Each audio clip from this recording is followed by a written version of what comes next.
sister Nick's beautiful dessert came from the cane fields that are a signature of this part of the country. But these days, cane is not the only thing that's being grown. I've got here one of the newest and most beautiful smelling babies in the region, and these are the proud parents, Mary and Russell. Congratulations. Thank you. I'll have to reveal what's in this parcel. The most gorgeous vanilla beans. And I've noticed on this bundle here, there's sort of these really fine crystals, that almost like little shards of glass. As the oils come through the skin, they solidify and they crystallise. So that's pure vanilla.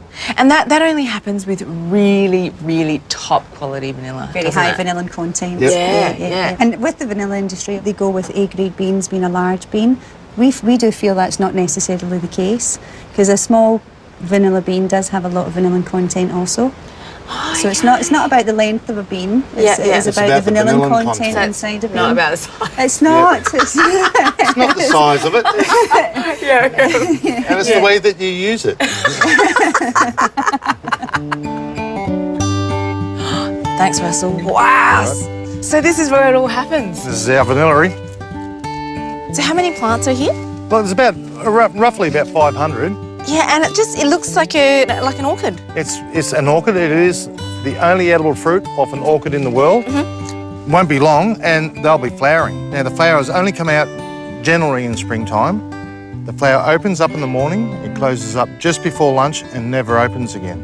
We hand-pollinate each flower, and then it takes 7 to 9 months for those beans to ripen. Now, those clusters don't all flower at the same time, so we have to wait and harvest each bean individually. Far out. It's a bit of an act of insanity, isn't it? It is. It is. Pollinating and harvesting are only part of the insanity. The curing process takes about 18 months and it's full on. Like there's one stage where they alternate between sun drying and sweating the beans, and they actually put the wrapped beans away at night with hot water bottles and blankets.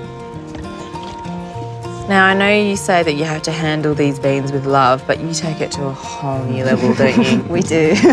We've got to massage the beans. You massage the beans? Yes. And was that your idea? Because you have a background in massage therapy. Yeah. I love it.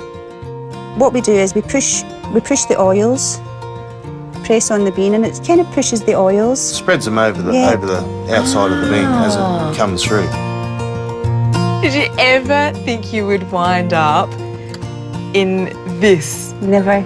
I came out to Australia not knowing what was going to happen. Yeah. And then I met, a bushman called Russell. Oh, it's a great lifestyle. You know, I already loved vanilla, but Mary and Russell and just being here, I've got a whole new appreciation for it. And I've been really spoilt. Gorgeous. That vanilla, and nothing beats it, does it? Oh, no. This is the only day we've made it this year. Really?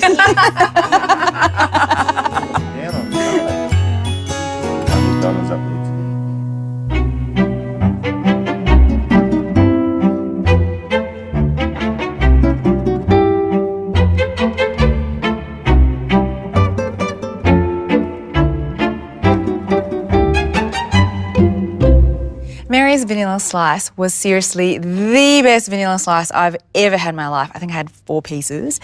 I couldn't think of anything that would do the vanilla bean more justice, except maybe a creme caramel, which is my all-time favourite dessert. So to start off, we're going to make the caramel. I'm just going to put 1 cup of sugar to half a cup of water. All you want to do is just stir this a little bit to dissolve the sugar. And as soon as you see that graininess disappear and the sugar dissolve, leave it alone. Okay, next we're going to do our creme caramel mixture, and we're going to start with this beautiful bean that I bought all the way back from Far North Queensland. I've never seen so many seeds come out of a pod. Okay, so I'm going to put this into my egg mixture, and I'm going to start on my milk base for the custard. So it's just full cream milk, and I'm going to put my pods in there. When it comes to the colour of your caramel, some people like it really light. I like it really dark and just slightly burnt, because that bitterness contrasts beautifully with the sweetness of the creme caramel. Getting getting nervous. This is the critical period. Okay, I'm gonna dare it to go a little bit darker. Should I? I'm ready. Can you see the colour? Beautiful. I'm just coating the ramekin with this caramel. You can see it's gone quite dark. That's the way I like it. And that's it. What I've got here is 6 eggs with the vanilla seeds. I'm just going to whisk some sugar into it. We're going to run our milk mixture through a sieve to catch all the vanilla pods. And then just stir it through very gently and pour the mixture straight in. Now, the method of cooking that we're employing today is called a bain-marie, and it's a water bath. So it's a really gentle form of cooking.